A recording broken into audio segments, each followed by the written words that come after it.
नमस्कार छात्राः छात्राः हमस्मि राजकुमार आर्य भवताम् ऑनलाइन संस्कृत शिक्षकः। छात्राः वयमद्य पठामः द्वादशं पाठं। पाठः अस्ति विद्याधनम्। तो विद्याधन नाम के हम पाठ को पढ़ेंगे। विद्याधनम, विद्या रूपी धन। विद्या रूपी धन कैसा होता है और वो इंसान के लिए कितना अच्छा होता है, उन सारी चीज़ों को श्लोकों के माध्यम से, 4 श्लोक दे रखे हैं, उन श्लोकों के माध्यम से हम जानेंगे, समझेंगे। आज मैं इस वीडियो में आपके साथ 2 श्लोकों को शेयर करूंगा। तो आज जानते हैं इन श्लोकों में क्या बातें बताई गई हैं। तो पहला जो श्लोक है वो किस तरह से बोला जाता है, पढ़ा जाता है, तो श्लोकों की तरीके से मैं आपको पढ़ के सुनाऊंगा। जैसे पहला है, न चोरहार्यम न च राजहार्यम न भ्रातृभाज्यम न च भारकारी व्ययकृते वर्धतैव नित्यम विद्याधनम सर्वधन प्रधानम। इस तरह से इस श्लोक को हम बोल सकते हैं। दूसरा वाला श्लोक है वो देखते हैं, उसका बोलने का तरीका थोड़ा अलग है। जैसे विद्या नाम नरस्य रूपमधिकं प्रच्छन्न गोप्तं धनम विद्या भोगकरी यशः सुखकरी विद्या गुरूणां गुरु विद्या बंधुजनो विदेश गमने विद्या परा देवता विद्या राजसु पूज्यते नहि धनम विद्या विहीनः पशुः। इस तरह से ये श्लोक हैं, इनको पढ़ा जाता है। मैंने आपको उन्हीं तरीके से श्लोकों को पढ़ा है। अब देखते हैं इस श्लोकों में विद्या के बारे में। आपने देखा होगा जब मैंने पढ़ा है तो विद्या के बारे में कई बार शब्द आए हुए हैं यहाँ, तो आपको इससे पता लग गया होगा कि इन श्लोकों में विद्या के बारे में बहुत कुछ बातें बताई गई हैं। अब पहला जो श्लोक है उसको हम समझते हैं। पहले श्लोक में क्या है, अब इनका जो संबंध है विद्या रूपी धन से है। तो विद्या रूपी धन कैसा होता है, विद्याधनम न चोरहार्यम। विद्या रूपी जो धन है ना, वह उसे चोर चुरा नहीं सकता। चोर कौन होता है, चोर होता है वो आपसे बिना पूछे कोई चीज आपसे ले ले। तो विद्या रूपी धन कैसा है, विद्या रूपी धन ऐसा है जिससे चोर चुरा नहीं सकता, अर्थात बिना पूछे आपसे ले नहीं सकता। एक तो तरीका ये है। दूसरा तरीका ये है कि आपके पास जितनी भी सांसारिक चीजें होती हैं, जितनी भी आपके पास, चाहे मोबाइल है, चाहे लैपटॉप है, टीवी है, बुक्स है, पेंसिल है, कुछ भी है, उसे अगर आपकी अनुपस्थिति में रखा हुआ कहीं है तो कोई भी उसे ले जाएगा, कोई भी उसे उठा लेगा बिना पूछे, और फिर आप देखोगे तो मिलेगा नहीं। लेकिन विद्या रूपी धन कैसा है, आपसे बिना पूछे ले नहीं सकता। अगर मान लीजिए आपने विद्या कोई पढ़ी हुई है, आपको नॉलेज है, तो क्या आपकी नॉलेज को वो निकाल सकता है? नहीं। इसलिए कहा इन्होंने, इस विद्या रूपी धन को कोई भी चोर चुरा नहीं सकता। फिर कहा इन्होंने विद्याधनम न च राजहार्यम। विद्या रूपी धन जो है ना, वो राजा भी उसे आपसे छीन नहीं सकता। राजा क्यों नहीं छीन सकता? क्योंकि विद्या रूपी धन आपके कहाँ रहता है, आपके दिमाग में रहता है। तो राजा चाहे टैक्स लगा करके कि नहीं आप पूरी विद्या को हमें दे दो, तो वो चुरा नहीं सकता। हाँ, इतना जरूर है कि उस विद्या से लाभ वो ले सकता है, लेकिन वो राजा आपकी विद्या से को आपसे छीन नहीं सकता। इसलिए विद्या रूपी धन इस तरह का होता है। फिर कहते हैं न विद्याधनम न भ्रातृभाज्यम। और क्या है, विद्या रूपी धन कैसा है, न भ्रातृभाज्यम, उसे भाई भी बांट नहीं सकता। भाइयों में जब देखा होगा, जब आप बड़े होंगे या बड़े होते हैं भाई, तो घर में चीज़ों का बंटवारा होता है। वो चीज़ इस भाई को, कभी उस भाई को, कोई चीज़ उस भाई को दे दी जाती है। लेकिन अगर आपके पास नॉलेज है, ज्ञान है, वो ज्ञान आपका ज्ञान आपके जो है, जो घर में बांटने वाले लोग होते हैं, वो उसको दे नहीं सकते। नॉलेज आपके पास रहेगी, हाँ, जो चीज़ें घर में है वो सब बढ़ जाएंगी। इसलिए कहा न विद्याधनम न भ्रातृभाज्यम। विद्या रूपी धन जो है ना, उसे भाई बांट नहीं सकता। फिर देखते हैं आगे कि विद्याधनम न च भारकारी। और विद्या रूपी धन कैसा है, न च भारकारी, वो भार वाला भी नहीं है। अर्थात विद्या रूपी धन में कोई वेट नहीं है, वजन नहीं है। आप कहोगे 100 ग्राम 200 ग्राम या आधी किलो इसमें वजन है, या हमने इतनी मोटी मोटी बुक्स पढ़ी हैं, तो इतनी मोटी मोटी बुक्स में से ज्ञान लिया है, तो वो बहुत सारा हमारे माइंड में ज्ञान में जो है और वो वेट है, उसमें वजन है, ऐसा नहीं है। इसलिए कहा विद्या रूपी जो धन है ना, उसमें कोई वजन नहीं है, भार वाला भी नहीं है। फिर इन्होंने आगे बताया कि विद्या व्यय कृते वर्धत एव नित्यम। विद्या रूपी धन क्या है? व्यय कृते। विद्या रूपी धन को जब आप व्यय करते हैं, खर्च करते हैं, तो क्या होता है? बढ़ता है। जैसे आप भी देखो, अगर आपने किसी बच्चे को पढ़ाया तो ये नहीं कि आपके पास जो ज्ञान था उस बच्चे के पास चला गया।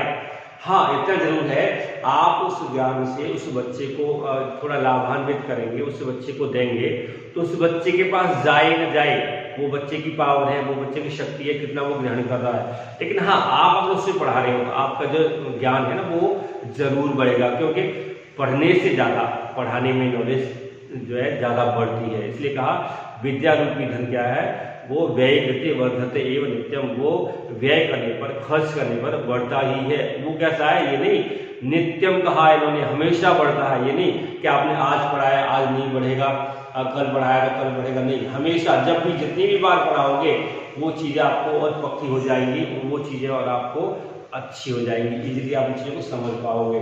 फिर कहा इन्होंने विद्या धनम सर्वधन प्रधानम। विद्या रूपी जो धन है ना, सभी धनों में क्या है? प्रधान है। प्रधान मीन्स श्रेष्ठ है, उत्तम है। तो प्रधान का मतलब यहाँ उत्तम है, श्रेष्ठ कहा है यहाँ। तो इस तरह से ये विद्या रूपी धन इस तरह का है। कैसा है? मैं शब्दवार बता दूं आपको। विद्या रूपी धन चोर चुरा नहीं सकता, छीन नहीं सकता। न च राजार्यम, राजा भी उसे आपको उसे ले नहीं सकता। विद्या धनम न भ्रातृराज्यम। विद्या रूपी जो धन है ना उसे भाई भी बांट नहीं सकता। और विद्या धर्म क्या है? न च भारकारी। और विद्या रूपी धन है ना भार वाला भी नहीं है, उनमें ज्यादा वजन भी नहीं है। और कहा इन्होंने विद्या धर्म व्यय कृते वर्धते एव नित्यम। विद्या रूपी धन कैसा है? व्यय करने पर, खर्च करने पर बढ़ता है। जितना बार आप पढ़ाओगे उतनी बार आपको और अच्छी नॉलेज होती चली जाएगी। और फिर इन्होंने लास्ट में कहा विद्या धनम सर्वधन प्रधानम। और विद्या रूपी धन कैसा है? वो सभी धनों में श्रेष्ठ है, उत्तम है। इससे अच्छा कोई धन नहीं है, क्योंकि जब तक आप इस दुनिया में रहते हो तब तक आपका साथ देता है विद्या रूपी धन। और जब इस दुनिया को छोड़ करके चले जाते हैं, आपका शरीर आपका साथ नहीं देता, तो लेकिन विद्या जो है वो हमेशा आपके साथ रहती है, आपके साथ जाती है। इसलिए कहा सबसे अच्छा धन है। फिर आगे आप देखते हैं दूसरे वाले श्लोक को। अब विद्या की कुछ और क्वालिटी है, कुछ और विशेषताएं हैं जिनको मैं आपको बताऊंगा। इन विशेषताओं की वजह से ही, चाहे वो पेरेंट्स हो, माता पिता हो, अभिभावक हो, भाई बहन हो, या गुरुजन हो, या कोई और हो, सब लोग कहते हैं पढ़ो पढ़ो पढ़ो, इसी विशेषता की वजह से। कैसे? विद्या नाम नरस्य रूपमधिकम। कहा इन्होंने विद्या क्या है? मनुष्य की सुंदरता है, इंसान की सुंदरता विद्या है।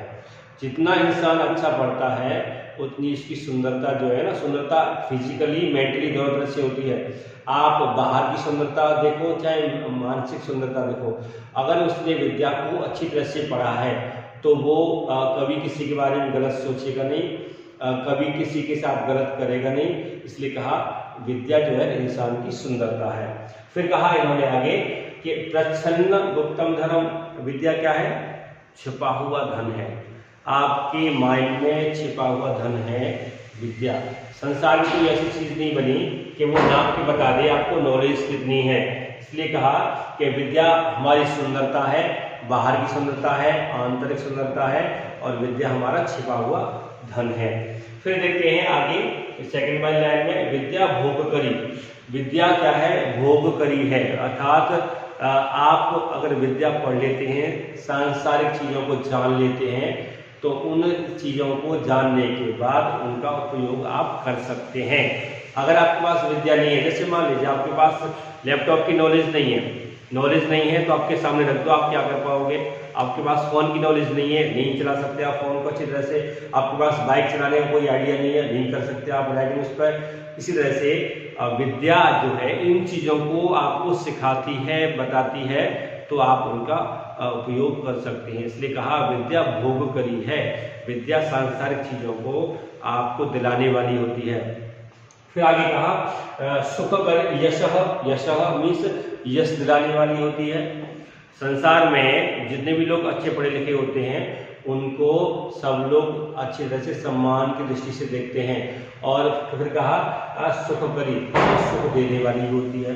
संसार में जो अनपढ़ लोग होते हैं, जिनको पढ़ाई नहीं आती, जो पढ़ नहीं पाते, वो जहाँ जहाँ जाते हैं संसार में अपने काम करने के लिए, वहाँ वहाँ जा कर के वो दुखी होते हैं कि हमें ये नहीं आता, हम ये नहीं कर सकते, हमें ये नहीं आता, हम पर ये नहीं कर सकते। इसलिए कहा है कि विद्या यश दिलाने वाली होती है, विद्या सुख दिलाने वाली होती है।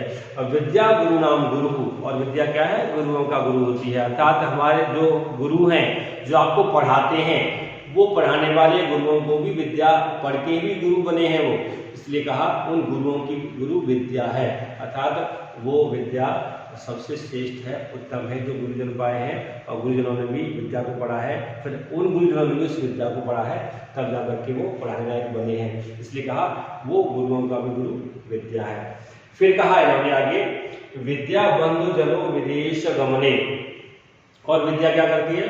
विदेश गमने, घर से बाहर जैसे आप निकलते हैं। विदेश का मतलब ये नहीं कि अपने देश से बाहर, आप अपने घर से बाहर निकलते हैं तो विद्या अगर आपके पास है तो विद्या आपका साथ देती है। अब मार्केट में कहीं जाते हैं चीज़ों को खरीदने के लिए, आप देखते हैं अरे हाँ ये इस तरह से है, और आप कहीं देखते हैं दुकानों को, तो अगर आप पढ़े लिखे हैं तो आप पहचान सकते हैं, और जो वस्तु लेने जा रहे हैं, चीज़ें लेने जा रहे हैं, तो उन चीज़ों के बारे में भी सही है, गलत है, पुरानी है, नहीं है, वो आपका जो है नॉलेज आपका साथ देती है, उससे आप पहचान सकते हैं। जैसे घरों में आप अब रहते हैं तो घर में कभी मदर हैं या फादर हैं या भाई या बहन है, आपका सहयोग करते हैं। इस तरह से विद्या जो है ना, आप घर से बाहर निकलते हैं तो आपका सहयोग करती है। फिर कहा विद्या परादेवता। विद्या क्या है? परादेवता है। परादेवता कहते हैं बहुत अच्छा, बहुत उत्तम कोटि का देवता। अगर आपने विद्या को अच्छी तरह से पढ़ा है, उसका दुरुपयोग नहीं किया है, तो विद्या देवता के समान होती है। देवता का स्वभाव होता है लोगों को सुख पहुंचाना, लोगों को अच्छी बातें बताना, लोगों को ज्ञान की बातें बताना और हमेशा देना। अगर आपके पास विद्या है, अच्छी विद्या है, तो आप हमेशा लोगों को अच्छी चीज़ें दोगे, न कि बुरी चीज़ें। इसलिए कहा विद्या परा देवता, विद्या दिव्य गुणों वाली है। फिर है विद्या राजसु पूज्यते नहीं धनम। विद्या मीन्स जो नॉलेज है वह राजस्व पूजते। राजाओं में बहुत बड़े बड़े लोग हैं, उनके पास अगर जाते हैं वहाँ, तो अगर आप अच्छे जो ज्ञानवान हैं तो आपको वो सम्मान देंगे, तो आपको आदर देंगे, आगे बैठिए। तो विद्या राजाओं में भी सम्मान दिलाती है। नहीं धनम, धन सम्मान नहीं दिलाता, क्योंकि धन से अच्छा विद्यावान पुरुष है, विद्यावान इंसान है। इसलिए धनवान की पूजा इतनी नहीं, विद्यावान की ज़्यादा होती है। फिर कहते हैं विद्या विहीन पशु। अगर विद्या से रहित इंसान है कोई, तो क्या है? वो पशु के समान है। विद्या विहीन, विद्या से रहित इंसान पशु के समान है। पशु क्या होता है? पशु अपना स्वार्थ देखता है, वो नहीं देखता किसी और को खाना मिला नहीं मिला, वो नहीं देखता किसी और को नुकसान होगा नहीं होगा, उसे अपने पेट से मतलब है। देखें, उदाहरण देखें तो आपने देखा होगा शहरों में पशु जहाँ घूमते हैं वहाँ आपको डर लगता है उनके पास जाने में, और शहर से बाहर निकले ज्ञान की तरफ जाओगे तो वहाँ भी देखा होगा जो पशु अगर घर से निकल जाता है तो कहीं कहीं जाकर के नुकसान करता है। कोई रास्ते में चलते हुए कोई ठोकर मार देगा या कहीं फसल में जाके लग जाएगा, वो ये नहीं सोचेगा कि अगर इसको मैं अटैक कर रहा हूँ तो इससे चोट लगेगी, या मैं उसकी जा रहा हूँ कहीं कुछ खाने के लिए तो वो खेत वाला ना आ जाए, कहीं वो देख न ले, कहीं हमें मार न दे या हमें पिटाई लगा दे, उससे उस चीज़ से मतलब नहीं है। वो केवल अपना पेट देखता है। तो विद्या से रहित जो इंसान होता है वो केवल अपना स्वार्थ देखता है, वो किसको नुकसान हो रहा है, किसी को नुकसान नहीं हो रहा, मतलब नहीं है। चीज़ मुझे मिलनी चाहिए, मेरे लिए है, मैं मांग रहा हूँ, मुझे दो इस चीज़ को, वो अपना स्वार्थ देखता है। लेकिन जब वही इंसान विद्यावान बन जाता है तो वो सोचता नहीं ये इन चीज़ों पर औरों का भी अधिकार है। तो इस तरह से ये श्लोक हैं विद्या के बारे में, मैंने आपको पढ़ करके बताए। और जो है अब मैं देखता हूँ इसकी समरी से सेकंड वाले श्लोक की। जैसे विद्या क्या है? विद्या इंसान की सुंदरता है, विद्या मनुष्य का छिपा हुआ धन है, विद्या भोगों को कराने वाली होती है, संसार की चीज़ों को उपलब्ध कराने वाली होती है, विद्या यश दिलाने वाली होती है, विद्या सुख दिलाने वाली होती है, विद्या जो है गुरुओं का भी गुरु है, विद्या जो है घर से बाहर या विदेश जाने पर कहीं पर भी आपको भाई की तरह हेल्प करती है, सहायता करती है। विद्या क्या है? दिव्य गुणों से युक्त है। इस तरह से यहाँ विद्या के बारे में बताया है। विद्या राजस्व पूज्यते, विद्या राजाओं में सम्मान दिलाने वाली होती है, नहीं धन सम्मान दिलाने वाला नहीं होता। और विद्या विहीन पशु, और विद्या से रहित इंसान स्वार्थी होता है, घमंडी होता है और नुकसान करने वाला होता है। तो इस तरह से विद्या के इतने सारे गुणों को देखते हुए, विद्या के बारे में इतनी सारी चीज़ों को देखते हुए सभी लोग आपसे कहते हैं बेटा पढ़ो या बेटी पढ़ो। इसलिए कहा कि विद्या से ही इंसान बनता है, नहीं तो इंसान जानवर होता है।